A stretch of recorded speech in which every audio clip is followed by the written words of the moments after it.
Хайде да оценяваме апартаменти заедно. Поканиха ме днес да оценя един апартамент в Стара Загора, квартал 3 Чучура, Север. Апартаментът е 104 квадратни метра, 3 спални с хол, кухненски бокс, 3 тераси, баня с туалетна, отделна туалетна и мокро помещение. Апартаментът се намира в панелна сграда на предпоследен етаж, 7 от общо 8, с много красива панорама към целия град. Дори виждам Хасково. Има доста подобрения в апартамента. Много хубава входна блиндирана врата, метална. Вътрешните интериорни врати са много хубави.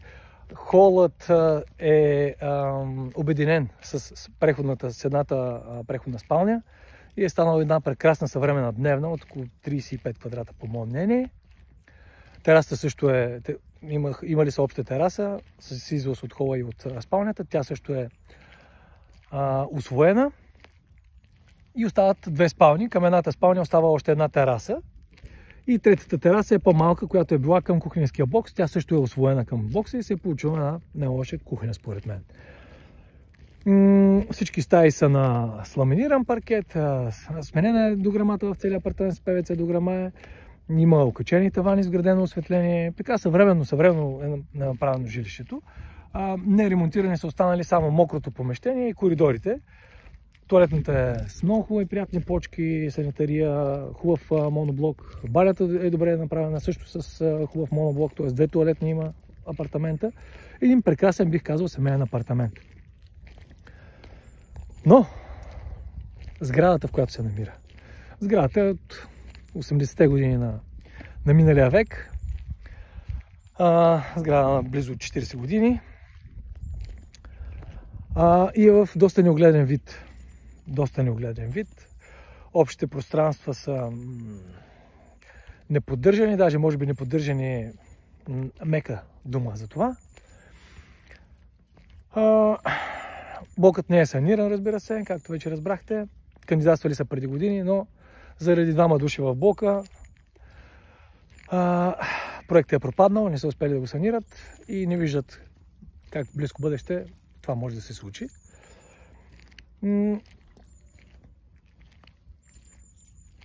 Свободното паркиране, това е факт. Там в района има къде да паркираш. Поне от тази гледна точка няма да се налага да купуваш парко място, гараж или да плащаш наем за такова. В района съвсем близо има детска градина, има ясла, има училище. Има абсолютно всичко необходимо, има магазини хранителни, има аптеки, има абсолютно всичко необходимо да едно съвременно младо семейство да живее сравнително добре. Сега, като недостатък, може би е това, че сградата е срещу Лозенец. Лозенец, за тези от вас, които не знаят, които не са от града, това е циганския квартал на Стара Загора.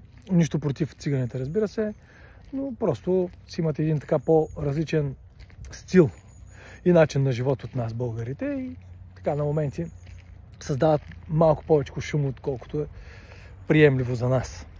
Или отколкото сме свикнали ние да чуваме в последните години. Така. Какво беше моето мнение? Моето мнение е, че в крайна сметка трябва да се поставим в обувките на купувача. Не е важно толкова колко ни се иска на нас да вземем. По-скоро е важно при определенето на цената да влезем в обувките на купувача, защото той е човекът с парите, той е човекът, който трябва да се съгласи с цената, която ние искаме. В противен случай няма да имаме сделка. Та, влизайки в обувките на купувача и разсъждавайки, дали първо кой е потенциален купувач, естествено това е младо семейство, с или без деца, няма значение. Може да е без деца, може да са без деца, те първо да предстои да създадат такива. Но определено не е един човек, не е възрастен човек, не е ерген за потенциалния купувач на подобно жилище. Така, добре, семейството, знаем какво търси, търси големи пространства, търси голяма дневна, съвременна, 2, по възможност и 3 спални, ако има желание ако има повече деца или има желанието да създаде повече такива. Търси сравнително добър район, с добре изградена инфраструктура, пътища, да има всички налични търговски обекти, от които има нужда за ежедневно пазаруване, да има училище, детски заведения като цяло, детска градина, детска ясла, нали, да му е удобно да си заведе децата, да има детски площадки за по-малките дечица, които има за свободното време да прекарват време там. Изцяло отговаряме, изцяло покриваме критериите по това направление. За какво обаче е важно? Какво обаче още е важно за едно съвременно младо семейство? Освен района, освен инфраструктурата, освен наличието на всички тези неща, които вече изборих, определящо при избора на среда на живот е и сградата, в която се намира самия имот. Външният вид на сградата, околните пространства и не на последно място обитаващите, съседите, обитаващите самият имот. Сега, тук имаме алтернатива. И разбира се, купувача, когато гледа един имот и сравнява, разбира се, на база бюджет, който си е определил, без значение дали е с лични средства или с банково финансиране. Той си има предварително определена сума в главата, която е преценил, че е готов да даде за нов дом. Сега хубаво е, разбира се, за купувачите, които са тръгнали да купуват имоти с банково финансиране, да си направят едно предварително проучване по банките, да си кандидатстват да получат едно предварително одобрение от банковата институция, за да знаят на база доходи на какъв максимален размер кредит могат да разчитат и тогава да тръгнат да търсят имоти. Казвам го, защото наблюдавам в немалко случаи, че хората, преди да си проверят възможността за банково финансиране, тръгват да търсят първо имота. Това е грешка. Какви са алтернативите, когато купувача разглежда имоти в определено ценово ниво, с определена квадратура и в определен район? В случая тук алтернативата е новото строителство. В Тричушура Север има значителен обем ново строителство в последните години и сградите, бих казал, че са на доста така прилично ниво, като качество, като визия. Цените на апартаменти, разбира се, като квадратури, като реална жилищна площ, трудно можем да сравняваме съвременното ново строителство с панелното или с старото тухлено, поради простата причина, че в старото тухлено и в панелното строителство това, което плащаш като квадратура, е това, което реално ползваш. Заради старите стандарти на площообразуване, съвременните стандарти, разбира се, плащаш за една квадратура, ползваш значително по-малко, влизат стените, външните стени с цялата си площ, вътрешните с половината си площ към съседните обекти, вътрешните с цялата си площ. Имаш и немалък процент общи части от сградата, които също са калкулирани в квадратурата на твоя имот. Така че от тази гледна точка, да, новото строителство като квадратура е несъпоставимо с старото, но пък като визия, като начин на изпълнение, като енергийно ефективни показатели, мисля, че тук старото доста издиша. Това е мое мнение, разбира се. Но най-важното е, съвременното ново строителство, първо е модерно, първо е приятно, с хубави и красиви общи части, поддържани, и обитателите. Обитателите в тези сгради са основно млади хора. А за едно съвременно младо семейство, освен средата на живота, освен тухлите, в които той иска да живее, сградата, в която иска да живее, не по-малко значение има, даже бих казал огромно значение има, и хората, с които то ще съжителства там. Съседите му. С какви хора то ще си общува и с какви хора то ще дели тази сграда. Новото строителство според мен е прякия конкурент на този имот в района. Новото строителство, по мои данни, варира в процес на строителство. Разбира се, цените варират между 800-850 до 950 евро на квадрат. При завършило ново строителство, т.е. след въвеждането му в експлоатация, около 1000-1100-1150 евро на квадратен метър на шпаковка и замазка, разбира се. Тук, сега това, което наблюдаваме в обяви, са нечии пожелания.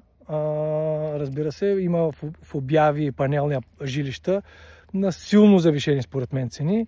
Наблюдаваме цени с някакво изключително старо обзавеждане в потресаващо състояние имоти и ми искат по 1200, 300, дори до 1500 евро на квадратен метър. За панелни жилища, пак казвам, от 80-90 година миналия век в отвратително състояние. Много лошо състояние. Това е реалната ситуация в момента на пазара на имоти като опции, като предложения, като оферти за покупка в този район. Моето мнение, съвсем откровено, си позволих да го споделя на собственика. Сега не му стана много приятно. Видях го по лице израза, по поведението, по езика на тялото му, макар и да не го изрази с думи. Но, друго нещо, трябва да се отчете перспективата, т.е. колко живот има сградата, в която си купувате апартамент, защото в крайна сметка при покупката на един имот ти го купуваш с идеята, че ще живееш там, да кажем, 10, 20, 30 години. А най-вече, ако си така с по-дългосрочно мислене, би следвало да прецениш, че този имот след това може да остане за децата ти, за следващите поколения. Така че хубаво сградата, в която той се намира, да има сравнително дълъг живот. Да кажем 50, 60, 70 години след датата, на която ти го придобиваш. Тук аз не виждам подобно положение, особено предвид това как я стопанисват към момента нейните обитатели. Колективна безотговорност, липса на всякаква поддръжка на общи части, покрив, там вече тръгват и значителни проблеми, така че тук според мен възрастта на тази сграда не е писано да бъде много дълга.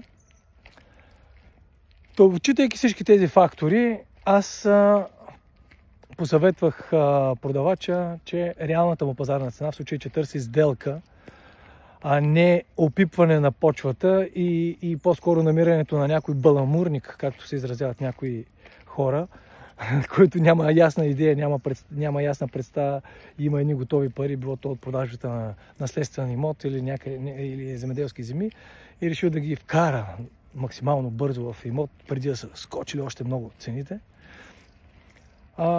Реалната пазарна цена на този имот, ако говорим за цена на квадратен метър, което съвсем не е правилно според мене,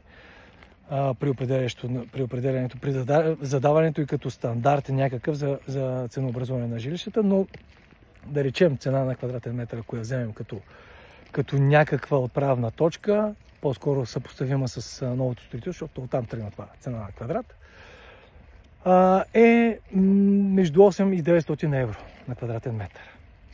Между 8 и 900 евро. Според мен, предвид подобренията най-вече, може да се търси около 900 евро на квадратен метър спрямо актуалните цени, пак казвам на момента, спрямо състоянието на жилището и неговата площ, разбира се. Възможността, която то предлага на бъдещия купувач за един комфортен, просторен начин на живота. Но в никакъв случай аз лично не бих се ангажирал да продавам апартамента на по-висока от тази цена, защото просто не вярвам, че може да се случи сделка на по-висока от тази цена. Но, споделете ми вие, интересно ми е вашето мнение, ако вие сте продавач на този имот и решите да продавате имота си сега, каква цена бихте определили за него?